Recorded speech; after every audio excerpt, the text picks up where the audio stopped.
Hello students, KG YouTube channel पर आप सभी का वेलकम है।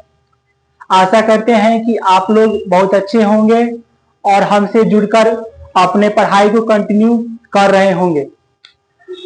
पिछले वीडियो में आपने आपने सिलेबस के बारे में जाना, उनके बारे में समझा कि कौन कौन से चैप्टर हमको पढ़ना है।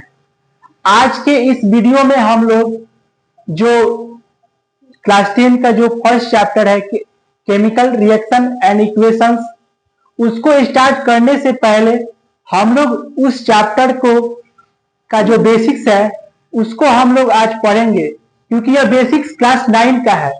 इसमें से कितने स्टूडेंट ने क्लास 9 को बहुत अच्छे तरीके से पढ़ा है और कितने ने नहीं पढ़ा है, लेकिन हम लोग उसको पूरा कवर करके ही आगे बढ़ेंगे, क्योंकि ये चैप्टर अगर नहीं पढ़ेंगे एटम एंड मॉलिक्यूल्स, जो ये चैप्टर है केमिकल रिएक्शन एंड इक्वेशन, इसको हम लोग अच्छे से नहीं समझ पाएंगे। चलिए इस चैप्टर को हम एटम एंड मॉलिक्यूल जो टॉपिक है इसको हम लोग आगे पढ़ते हैं, समझते हैं, तभी जाके वो समझ में आएगा। सबसे पहले एक टॉपिक है यहाँ पर, एटम क्या होता है। एटम वह होता है, atom is a smallest particle is matters. Atom जो होता है स्मॉलेस्ट पार्टिकल होता है मैटर को। जैसे मैटर्स है उसको हम लोग फर्दर डिवाइड करते जाएंगे तो ऐसा एक स्टेट आएगा जिसको हम लोग एटम कहते हैं। तो इसके बारे में हम लोग जानेंगे, इसका डिफिनेशन हम लोग अभी पढ़ रहे हैं। An atom is a smallest particle of matter that can take part in a chemical reaction. Atoms are very small in size. तो जो बोर्ड पर भी लिखा हुआ है कि एटम जो होता है वो स्मॉलेस्ट पार्टिकल ऑफ मैटर होता है, स्मॉलेस्ट पार्टिकल्स ऑफ मैटर होता है, यह बहुत छोटा होता है। इसको हम फर्दर डिवाइड करने के बाद ही हमको यह प्राप्त, मैटर को फर्दर डिवाइड करने के बाद ही हमको प्राप्त होता है। इसको हम लोग अपने खुली आंखों से नहीं देख सकते हैं, इसके लिए हम लोग को माइक्रोस्कोप की जरूरत पड़ेगी। वह माइक्रोस्कोप है कंपाउंड माइक्रोस्कोप। इसको नैनोमीटर में हम लोग इसको मेजर करते हैं। उसके बाद नेक्स्ट टॉपिक है मॉलिक्यूल्स, हो गया। इसके बाद हम लोग मॉलिक्यूल्स को समझने वाले हैं। मॉलिक्यूल्स होता क्या है? तो मॉलिक्यूल्स जो होता है वो जो कॉम्बिनेशन ऑफ एटम होता है, वह एक या दो से अधिक मिलकर यह मॉलिक्यूल्स का जो एटम है वो मॉलिक्यूल्स का निर्माण करते हैं। इसी को हम लोग मॉलिक्यूल्स कहते हैं। इसको अभी हम लोग डिफिनीशन अभी कर रहे हैं। A molecule is an electrically neutral group of two or more atom chemically bonded. जो मॉलिक्यूल होता है वो neutrally group of two or more atom जो होता से मिलकर बनाता है, वह केमिकली बॉन्डेड होता है। इसको हम लोग मॉलिक्यूल्स कहते हैं। इसका एग्जाम्पल है HCl है, O2 है, CO2 है, etc। इसके बाद हम लोग इसी में एक टॉपिक, दो टॉपिक है, molecules of elements. Molecules of elements जो है वो जो similar element call molecules of elements. जो मॉलिक्यूल्स ऑफ एलिमेंट्स है वो सिमिलर एटम से मिलकर, एलिमेंट्स एटम से मिलकर ही बना होता है। इसका एग्जाम्पल है H2, Cl2, etc। इसको दिखाने के लिए हमारे पास एक गेंद है। यह जो गेंद है एक मॉलिक्यूल से, ये भी एक मॉलिक्यूल से तो सिमिलर है, तो इसको हम लोग मॉलिक्यूल्स ऑफ एलिमेंट्स कहेंगे, क्योंकि यह सिमिलर एटम से मिलकर बना हुआ है।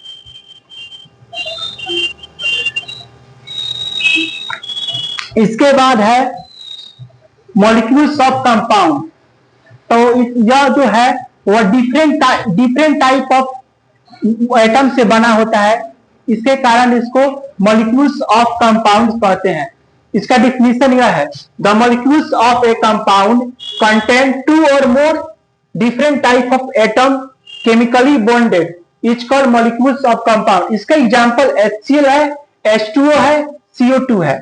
जैसे हम समझ रहे हैं, एक यह गेंद है, इसको मान लीजिए आप एटम समझ लीजिए एक ये एटम है, ये एक एटम है, लेकिन यह अलग अलग एटम है। जब ये अलग अलग एटम जुड़ जाते हैं तब यह मॉलिक्यूल्स ऑफ कंपाउंड को निर्माण करते हैं। इसके बाद हम सिंबल ऑफ एलिमेंट्स पढ़ेंगे। इसके लिए दो सिंबल ऑफ एलिमेंट्स है, इसको दो साइंटिस्ट ने दिया। पहले साइंटिस्ट का नाम जॉन डाल्टन साहब था। उन्होंने फिगरल सिंबल दिया एलिमेंट्स के बारे में। जो यह सिंबल है हाइड्रोजन का, यह सिंबल फिगर सिंबल्स है, या सोडियम का फिगर सिंबल्स है। लेकिन यह सिंबल उतना प्रभावशाली नहीं हुआ, उतना फेमस नहीं हुआ। उस समय इसको रिएक्शन में लिखने के लिए, केमिकल रिएक्शन में लिखने के लिए साइंटिस्ट को बहुत परेशानी हो रही थी, जिसके कारण यह जॉन डाल्टन साहब के द्वारा सिंबल दिया गया, जो फिगर सिंबल दिया गया उसको हटा के उसको बंद कर दिया गया। जिसके बाद जे बर्नौली साहब आए, उन्होंने इस लेटर सिंबल का यूज दिया, जिसको हम लोग अभी यूज प्रेजेंट टाइम में हम लोग कर रहे हैं। इसके बाद हम लोग 1 से लेकर 20 तक सिंबल ऑफ एलिमेंट्स के बारे में अभी पढ़ेंगे। हाइड्रोजन को हम H से रिप्रेजेंट करते हैं, हीलियम को हम He से रिप्रेजेंट करते हैं, लिथियम को हम Li से रिप्रेजेंट करते हैं, ब्रिलियम को Be से रिप्रेजेंट करते हैं, बोरॉन को B से रिप्रेजेंट करते हैं, कार्बन को C से रिप्रेजेंट करते हैं, नाइट्रोजन को N से रिप्रेजेंट करते हैं, ऑक्सीजन को O से रिप्रेजेंट करते हैं, फ्लोरीन से F से रिप्रेजेंट करते हैं, नियोन से Ne से रिप्रेजेंट करते हैं, सोडियम को Na से रिप्रेजेंट करते हैं, मैग्नीशियम को Mg से रिप्रेजेंट करते हैं, एल्युमिनियम को Al से रिप्रेजेंट करते हैं, सिलिकॉन को Si से रिप्रेजेंट करते हैं, फास्फोरस को P से रिप्रेजेंट करते हैं, सल्फर को H से रिप्रेजेंट करते हैं, क्लोरीन को Cl से रिप्रेजेंट करते हैं, आर्गन को Ar से रिप्रेजेंट करते हैं, पोटेशियम को K से रिप्रेजेंट करते हैं, कैल्शियम को Cl से रिप्रेजेंट करते हैं। नेक्स्ट टॉपिक आयंस के बारे में है। आयंस को बारे में हम लोग पढ़ेंगे। Ions is a negatively and positively charge group of atom. Ions जो है वह निगेटिवली और पॉजिटिवली चार्ज होता है ग्रुप ऑफ एटम है। इसके example Na plus Mg plus Cl minus O2 minus है। इसके दो टाइप है, केटायंस और एनायंस। केटायंस जो है वो, इसका हम डिफिनेशन बोल रहे हैं, वह है positively charge is known as cations. देख रहे हैं, positively charge is known as cations. इसके बाद है anions, negatively charge is known as anions. अब जो केटायंस है और एनायंस है, इसमें हम लोग एक एक एग्जाम्पल देखेंगे, क्योंकि वह मैथमेटिकली है, उसको समझना पड़ेगा।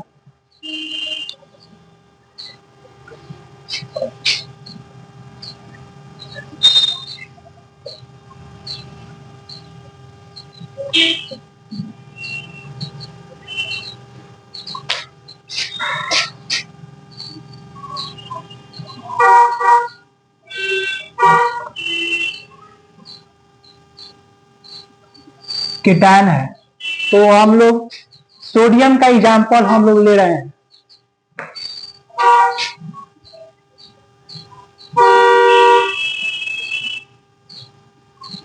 सोडियम का एटॉमिक नंबर हम लोग जानते हैं कि 11th होता है, और जो सोडियम है वह ऑक्टेट रूल को भी पूरा करता है, जो KLMN होता है।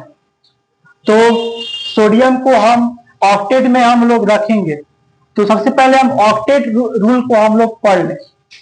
तो सबसे पहले हम जानते हैं कि K सेल है, L सेल है, M सेल है, N सेल है, क्योंकि सोडियम एटम वो अपने आप को स्टेबल करना चाहता है, वह ऑक्टेट को पूरा करना चाहता है, वो चाहता है कि अपने हम स्टेबल रहे, अच्छे रहे।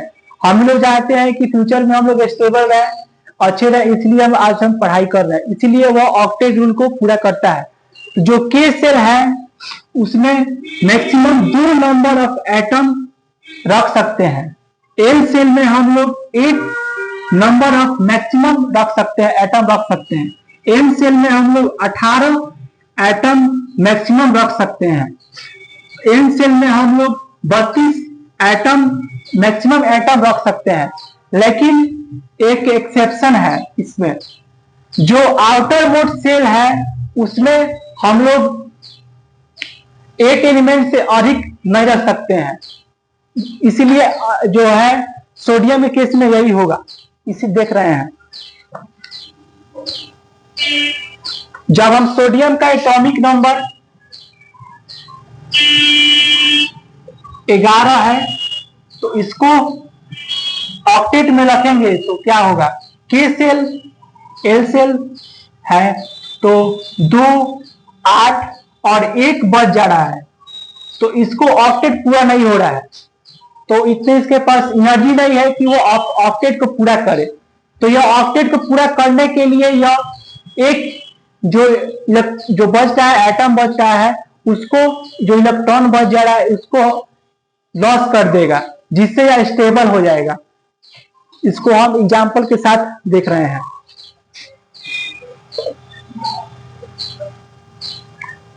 हम लोग जानते हैं कि number of neutron, number of proton हम एलिमेंट से सेम होते हैं, जो सोडियम के केस में हम लोग देख रहे हैं।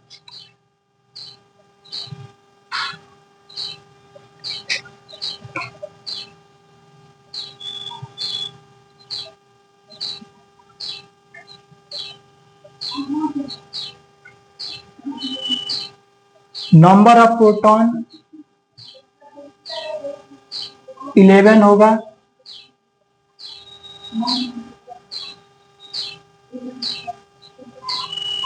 नंबर ऑफ इलेक्ट्रॉन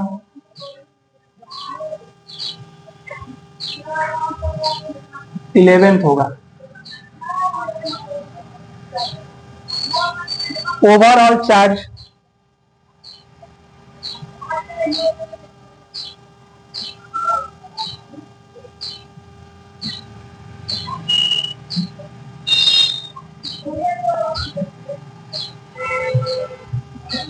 यहाँ पे 0 हो जाएगा। जब यह एक इलेक्ट्रॉन जब लॉस करेगा तो यह पॉजिटिवली चार्ज हो जाएगा।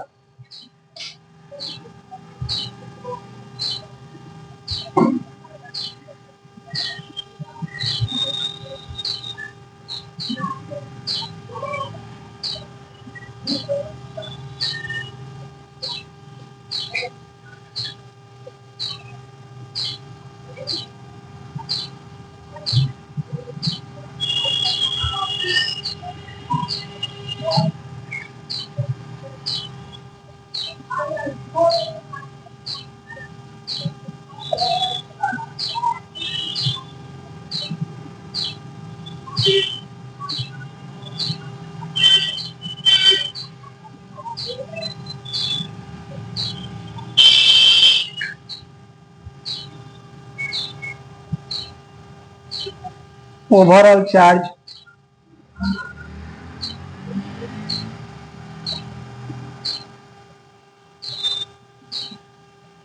1 बच जाएगा। तो यह जो है वह सोडियम है, वह पॉजिटिवली आयंस को फॉर्म कर लेगा। इसके बाद हम लोग जो एनायंस है उसका एग्जांपल हम लोग देखेंगे।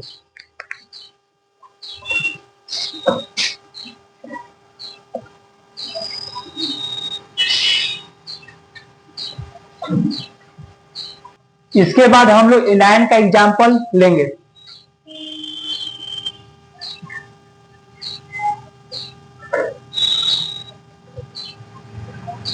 तो इसके लिए हम लोग क्लोरीन का एलिमेंट का यूज करेंगे, एग्जांपल लेंगे क्लोरीन का। तो क्लोरीन का एटॉमिक नंबर 17 होता है। तो इसमें number of proton, number of electron जो क्लोरीन में है वह सेम ही होगा।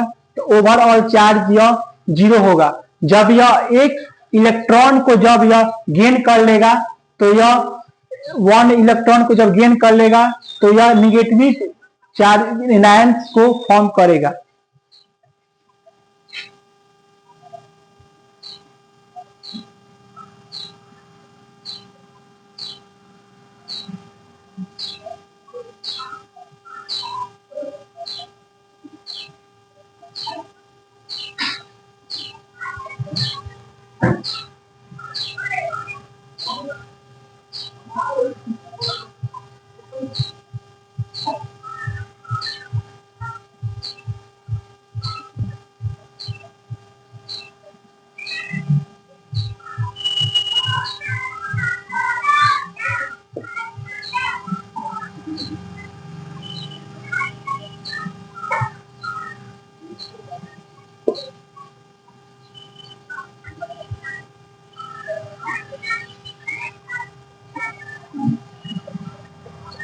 ओवरऑल चार्ज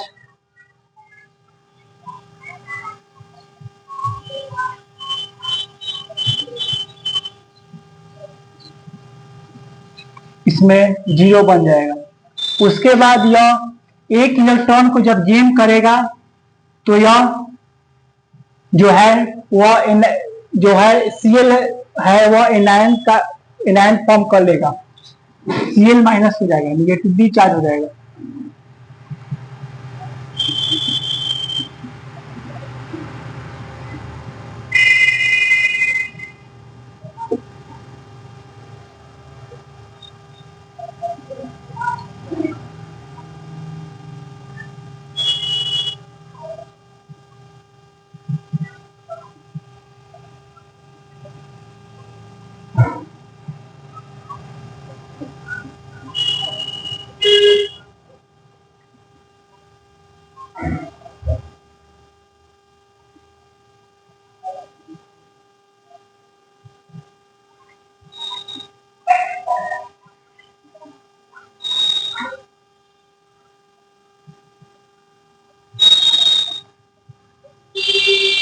इसमें 18 हो जाएगा।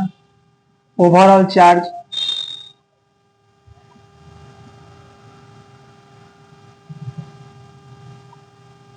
-1 हो जाएगा।